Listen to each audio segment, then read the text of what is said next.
Chers téléspectateurs de Haute Voix Télévision, bonjour, bienvenue à ce moment d'interview avec le docteur Yeb Jo qui est neurologue à l'hôpital central de Yaoundé. Bonjour docteur. Bonjour Sarah. Est-ce que vous pouvez vous présenter à un téléspectateur de Haute Voix Télévision? Merci Sarah, merci à Télévision Haute Voix pour cette opportunité, pour cette occasion que vous nous donnez, professionnels de la santé, d'une part, chrétiens d'autre part, d'aborder un sujet aussi délicat, un sujet qui vaille mieux à tout temps de revenir là-dessus. Mais avant, comme vous m'aviez posé la question, je suis le docteur Yeb Jo Faustin, je suis neurologue à l'hôpital central, je suis aussi chrétien, je suis ancien d'église à l'église évangélique du Cameroun, paroisse de Biémassi. J'ai beaucoup d'autres casquettes, mais j'aimerais que dans ce cadre-ci, nous nous limitons uniquement à ces deux casquettes. Docteur, le 14 juin de chaque année, on célèbre la journée mondiale du don de sang. Et c'est à cet effet que cette interview a lieu. Alors, nous sommes là parce que nous voulions que vous, en tant qu'homme de science et homme de Dieu, vous nous éclairez sur certains points. Alors, la première question que nous allons vous poser, c'est celle de savoir, c'est quoi un don de sang? Qu'est-ce qu'un don de sang? Il faut dire que le don de sang, c'est un acte, et un acte volontaire où tout individu offre son sang, entre guillemets, c'est-à-dire qu'il se présente dans une structure sanitaire où on va prélever son sang dans des conditions bien précises, nous y reviendrons là-dessus, afin que ce sang, plus tard, puisse aider d'autres personnes, peut-être frappées d'une maladie, ou alors ils ont eu des pertes de sang et qui ont donc besoin, et qui par un autre acte qu'on appelle transfusion sanguine, vont bénéficier du sang qui a été donné. Si je peux dire que le don de sang, c'est cela, c'est-à-dire qu'un individu vient donner son sang, vient offrir son sang pour aider une autre personne qui en a besoin. Au Cameroun, quelles sont les conditions pour faire un don de sang? Alors, il faut dire que ce n'est pas tout le monde qui peut donner son sang. Parce que il y a un certain nombre de précautions. Par exemple, les femmes enceintes, les femmes qui sont dans leur période de menstruation, et puis même certains hommes qui, pour certains faits ou autres, je veux dire là, certains qui ont l'utilisation de certaines substances, des psychotropes, et puis des personnes qui ont été hospitalisées récemment, ne peuvent pas donner leur sang parce que soit ce sang sera entaché de beaucoup de risques, ou alors en donnant leur sang, ils vont se priver déjà même de ce dont ils ont besoin. Donc ce n'est pas tout le monde. Donc quand vous arrivez, que vous voulez donner le sang, on vous pose un certain nombre de questions allant dans ce sens pour voir si vous êtes éligible. Une fois que vous êtes éligible, on va mettre tout ce qui est disponible, c'est-à-dire que les conditions, c'est-à-dire que la poche de sang et tout ce qui va avec des accessoires pour prendre de votre sang. Et une fois qu'on l'a pris, il faut savoir que il y a un long processus qui va se dérouler. Pendant que vous êtes au repos, généralement, on vous donne quelque chose pour vous réconforter après cette prise de sang. Vous ne partez pas immédiatement, vous attendez un peu 15 à 30 minutes. Pendant ce moment, on vous donne quelque chose pour vous remonter.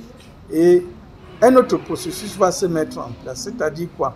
Le sang que vous venez de donner, il faut qu'on se rassure que ce sang peut être transfusé à une autre personne. Il y a un ensemble de tests qui seront lancés, entre autres le VIH, les hépatites B, les hépatites C, la syphilis. Bon, tout ça pour se rassurer que ce sang est viable. Donc une fois qu'on s'est rassuré que ce sang peut être transfusé, il y a un autre processus. Parce que le sang qu'on vient d'avoir, c'est un sang total. Bon, rares sont les circonstances aujourd'hui où on transfuse le sang total. On va passer à l'extraction des différents éléments du sang, le pilo-globulaire, le plasma et puis les plaquettes. Donc voilà en fait les 3 éléments dont les personnes auront besoin. Et lorsque le besoin se fait sentir, on va prendre le sang de celui qui doit recevoir et tester s'il y a compatibilité.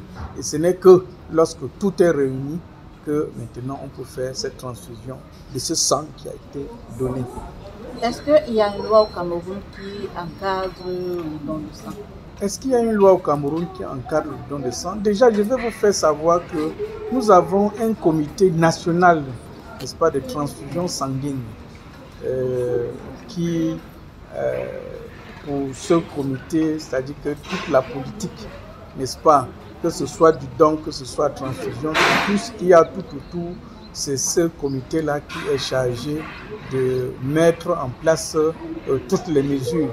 Maintenant, est-ce qu'au niveau de l'Assemblée, bon, à ma connaissance, je ne peux pas dire ce que je ne connais pas, donc je ne sais pas s'il y a une loi particulière concernant la transfusion ou bien le don de sang. Sur le plan scientifique, quels sont les avantages et quels sont les inconvénients du don de sang? Sur le plan scientifique, quels sont les avantages et les inconvénients du don de sang? Déjà, en tant que scientifique, je peux vous dire que le don de la transfusion sanguine, oui, doit être quelque chose d'exceptionnel. C'est-à-dire qu'il faut vraiment que l'indication soit posée. Auquel cas, il faut recourir à d'autres choses. Parce que, au même titre, n'est-ce pas, qu'un médicament, le sang est quelque chose, je peux même dire au-delà. Et c'est très sensible. Par rapport au don de sang, la seule chose qu'on n'aimerait pas, c'est que ce don soit plutôt marchandé. Non, il faut que ce soit un don volontaire parce qu'on pense à d'autres personnes qui en ont besoin. Quels sont les avantages? Les avantages, c'est qu'on apporte à quelqu'un qui a perdu, ou bien chez quelqu'un chez qui on va faire une chirurgie, elle peut être lourde, mais une chirurgie qui va nécessiter un saignement, ça va permettre de sauver les vies. Vraiment, ça, je pense que s'il n'y avait pas cette possibilité, c'est qu'il y en a beaucoup d'autres qui sont déjà décédés. Mais maintenant, est-ce qu'il y a des inconvénients? Bien sûr. Chaque chose a toujours son côté positif et son côté négatif. L'inconvénient vient du fait que même si on prend toutes les précautions dont je venais de vous parler, il n'y a pas de risque zéro. Et vous vous rappelez, il y a eu des suites judiciaires ailleurs parce qu'il y a eu transfusion des sangs contaminés. Donc il n'y a pas de risque zéro. Ce sont les inconvénients qu'on peut avoir malgré toutes les précautions. Un autre inconvénient que peut-être on n'arrive pas, en fait on n'explique pas parce que c'est trop scientifique, c'est que chaque fois qu'il y a transfusion sanguine, il y a ce qu'on appelle un processus d'immunisation. C'est-à-dire que vous acquérez, n'est-ce pas, les antigènes d'autres personnes dans votre corps. À la fin, ça peut perturber votre système immunitaire. C'est vrai que si ça peut arriver très rarement, mais c'est quand même des situations qu'il ne faut pas occulter. Il faut faire savoir. Faire savoir pour dire que quand la nécessité ne s'impose pas, vraiment, il ne faut pas transfuser. Il faut transfuser vraiment lorsqu'on en a besoin. Pourquoi nous y reviendrons? C'est parce qu'à un moment donné, transfuser était très facile. Non. Nous disons non, il ne faut plus que ce soit ainsi. On ne transfuse pas parce qu'on a fait la numération des formules sanguines et constaté que le malade a un taux d'hémoglobine bas. Non, nous connaissons bien des personnes qui ont un taux d'hémoglobine bas, mais qui supportent et vivent aussi longtemps. Ce n'est qu'à un moment donné où il y a des compensations de ce taux d'hémoglobine qu'on est en droit. Et puis les scientifiques de nos jours, et puis nos maîtres disent que ce ne serait pas judicieux pour le malade de faire une transfusion de 2 unités de sang. Vous faites une unité et puis vous voyez si le problème du malade est réglé. On passe à autre chose, par exemple des solutés qui peuvent remplir le malade. On a les colloïdes, on a les cristalloïdes qui peuvent, n'est-ce pas, après la transfusion de cette unité de sang, permettre que le malade revienne dans des situations cliniques appréciables. Donc, vous voyez qu'il y a des avantages, mais il y a aussi des inconvénients et agir lorsque cela est nécessaire. Sachant que l'être humain est à la fois physique et aussi spirituel. Alors nous allons poser la question dans le sens spirituel. Est-ce que sur le plan spirituel de la chose, il y a des inconvénients et il y a des avantages? Alors, est-ce que sur le plan spirituel, il y a les avantages et les inconvénients?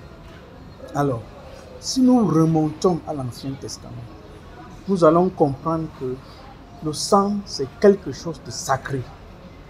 Vraiment, il faut que les gens parviennent à comprendre cela. Et nous connaissons bien l'ombre de la mort qui devait passer dans les familles. Et lorsque sur la porte, il y avait la marque, c'est-à-dire on avait mis du sang, ça traversait. C'est pour dire que le sang en lui-même véhicule quelque chose de spirituel. Et c'est très fort. Et une autre chose que nous avions dans l'Ancien Testament, c'est qu'à un moment donné, lorsque vous aviez péché, l'expiation de ces péchés devait passer par le sang, que ce soit d'une bête, que ce soit... Donc pour dire que le sang c'est quelque chose de sacré. Et si nous venons maintenant au Nouveau Testament, nous comprenons aujourd'hui que nous chrétiens, nous avons cette vie sauve parce que Christ a versé de son sang pour que nous soyons sauvés. Donc ce sang, sur le plan spirituel, vraiment ça porte beaucoup, c'est sacré. Et nous devons comprendre cela. Il y a une confession religieuse qui va à l'encontre de la transfusion sanguine. Est-ce qu'on va dire que est-ce qu'ils font bien ou mal? Je pense que c'est en pesant ces avantages et ces inconvénients qu'ils sont parvenus et comprennent que le sang est sacré en disant qu'ils ne veulent pas de la transfusion sanguine. Maintenant, est-ce qu'il y a les alternatives? Ah oui, aujourd'hui, la science a beaucoup évolué. On a beaucoup de la littérature là-dessus et nous convenons, nous scientifiques aujourd'hui, avant d'être chrétiens, et chrétiens encore davantage, qu'on peut faire autrement. Par exemple, un patient doit être opéré. Oui. Nous préconisons aujourd'hui, lorsque les mesures sont prises, n'est-ce pas, de prendre de son sang, comme on fait le don de sang, qu'on garde et entre-temps, avant la chirurgie, lorsqu'on n'est pas d'urgence, avant la chirurgie, on donne des substances qui vont remonter le malade et pendant la chirurgie, on lui fait son autotransfusion, c'est-à-dire que c'est toujours son sang. Oui. Et maintenant, est-ce qu'il y a des substituts? Est-ce qu'il y a des substituts? Je pense qu'aujourd'hui aussi, dans ce contexte-là, les choses sont en train d'être faites pour que nous ayons des solutés sans que ce ne soit du sang qui puisse aider, n'est-ce pas, à remonter un malade qui a perdu du sang, sans toutefois avoir une transfusion sanguine.